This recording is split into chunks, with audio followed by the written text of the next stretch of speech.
Estimados estudiantes, seguimos con la experiencia de aprendizaje número 4 para los estudiantes de tercero y cuarto grado de secundaria.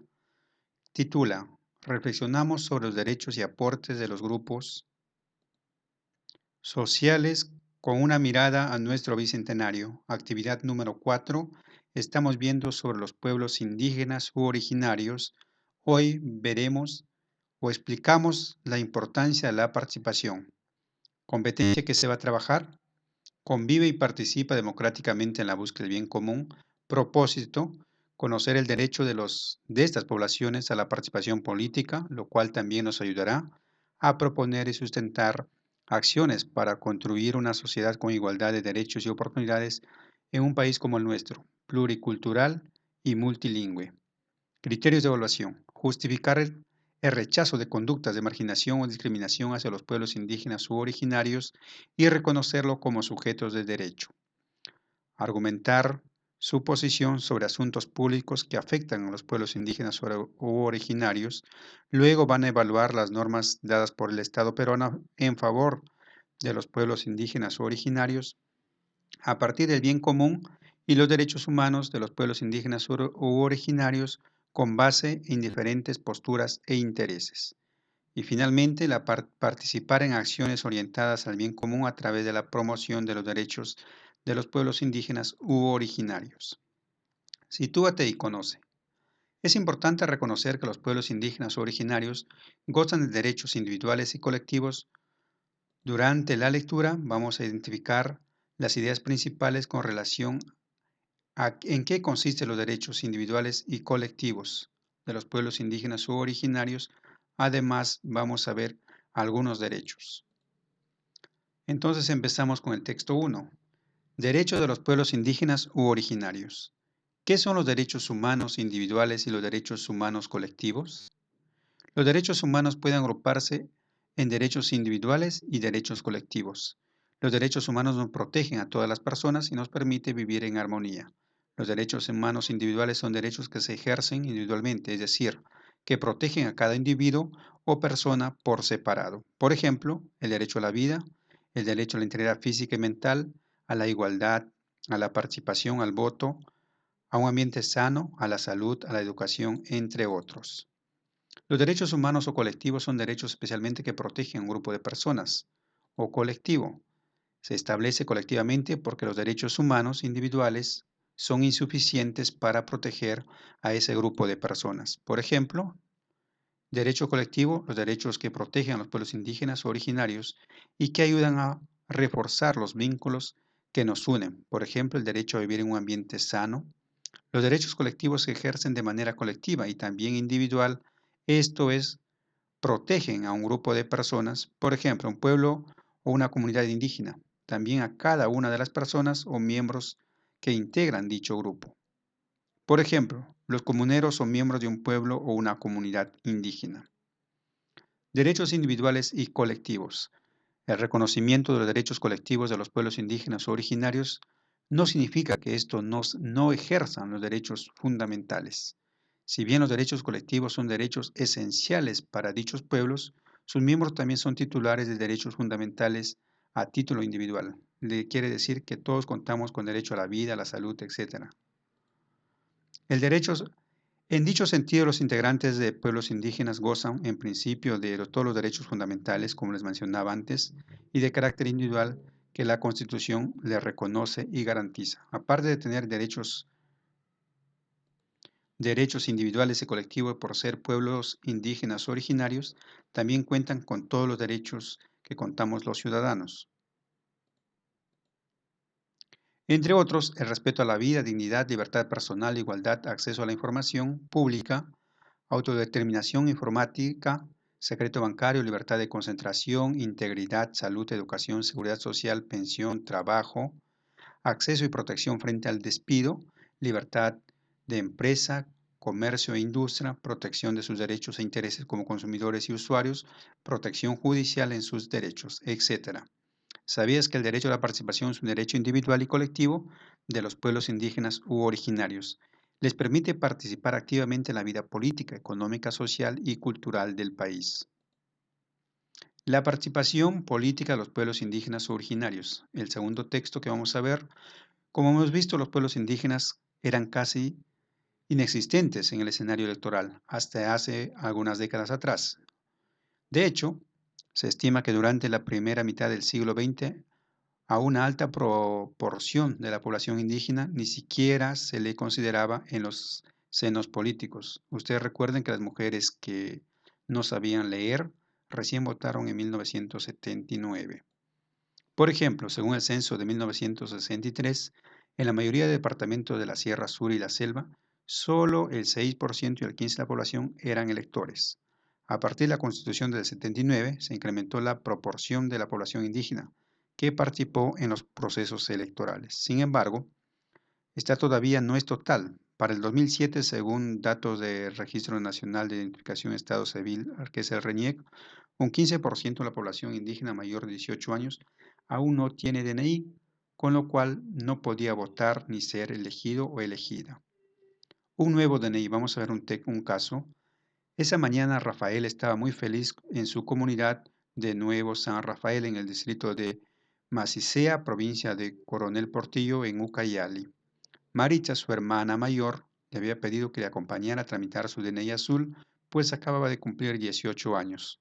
Pedro, que no pierde oportunidad para contar una historia, les contó que a él le dieron su primera libreta electoral, porque así se llamaba, en 1979, cuando ya tenía 40 años.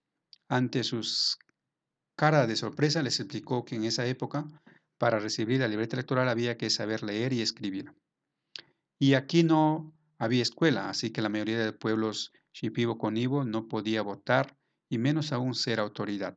Rafael sonrió y dijo al abuelo, y ahora tenemos un alcalde indígena en nuestro distrito, y Maritza agregó, y la regidora más joven es shipiba, como nosotras. Pero terminó diciéndoles, pero nada de eso ha sido un regalo, nos ha costado mucho y todavía tenemos varias dificultades. ¿Sabías que para promover la participación política de los pueblos indígenas o originarios, el Estado ha establecido la cuota de la participación indígena? Preguntas para contestar. ¿Por qué son importantes los derechos individuales y colectivos de los pueblos indígenas o originarios? Ustedes van a sustentar ahí. ¿Por qué son importantes los derechos? Aparte de los derechos, por ejemplo, derecho a la privacidad, derecho a la salud, a la educación, a ser elegido como autoridad y elegir a sus representantes, ustedes van a sustentar. Luego dice, respecto a los problemas identificados, ¿qué derechos se vulneran? ¿Cómo afectan ello a la convivencia y el bienestar común? Por ejemplo, un problema es que todavía no todos participan, es decir, no todos tienen su DNI todavía. Seguimos con la misma pregunta. ¿Cómo repercute en nuestro país los problemas de participación política de los pueblos indígenas originarios? ¿Se ve en nuestro país que hay la participación de los pueblos indígenas originarios? Por ejemplo, una representación en el Congreso. Poco a poco se va a implementar la paridad. Quiere decir que 50 de los 130 congresistas, la mitad deben ser varones y la mitad mujeres. También hay la participación de los jóvenes, quiere decir mayores de 25 años a 30 también hay un porcentaje y de los pueblos indígenas va a haber otro porcentaje. Siguiente pregunta dice, escojamos uno de los problemas de participación política y redactamos un texto escrito o grabamos un audio para explicar por qué es un asunto público. Vamos a ver el siguiente texto, la cuota de la participación para los pueblos indígenas u originarios. La ley número 27734, ley que modifica diversos artículos de la ley de elecciones municipales, el 6 de mayo del año 2002. Artículo 10 dice lo siguiente.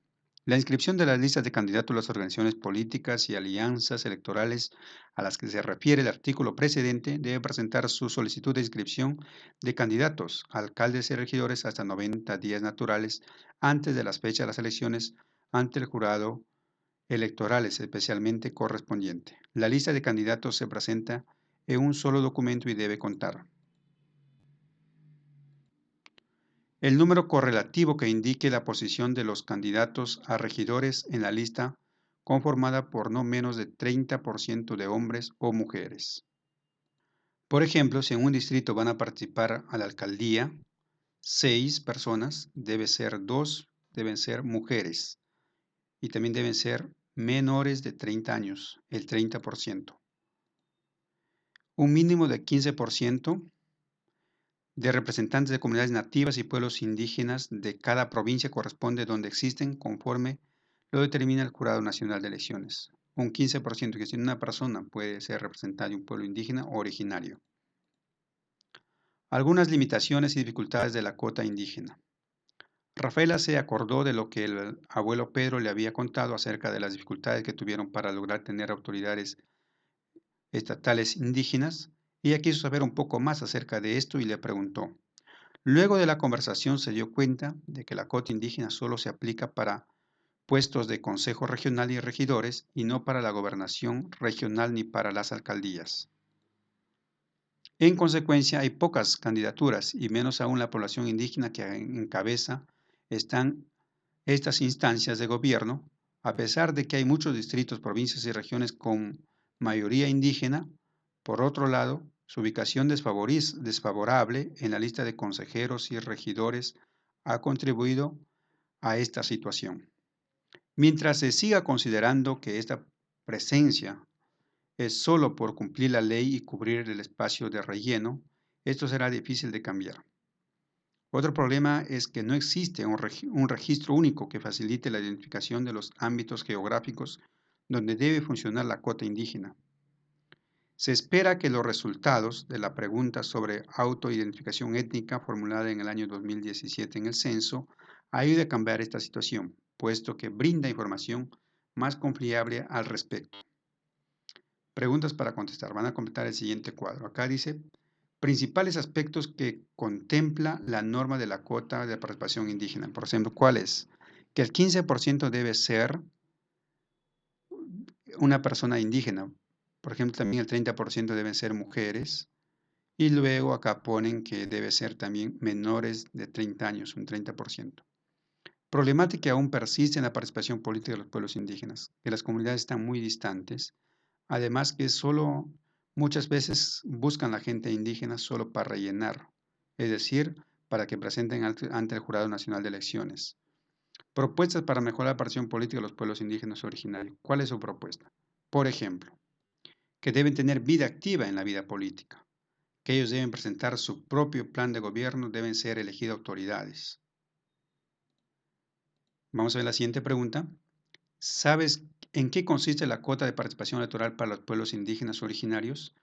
Entonces aquí hemos dicho que la cuota de la participación electoral es que el Jurado Nacional de Elecciones exige, por ejemplo, el 15% debe ser de pueblo indígena, pero esto se ve solo para los distritos nada más, así como el 30% deben ser mujeres o menores de 30 años. La siguiente pregunta dice, si vives en una región en la que se aplica la cuota de participación indígena, ¿conoces a los candidatos o autoridades elegidas en las últimas elecciones regionales y locales? Bueno, esta pregunta no lo vamos a realizar, o sí lo pueden realizar ustedes. A continuación, junto con tu familia, vas a elaborar un texto de 2 o 3 párrafos para explicar la importancia de las cuotas electorales indígenas originarios, así como las dificultades que aún existen para que realmente favorezca su participación.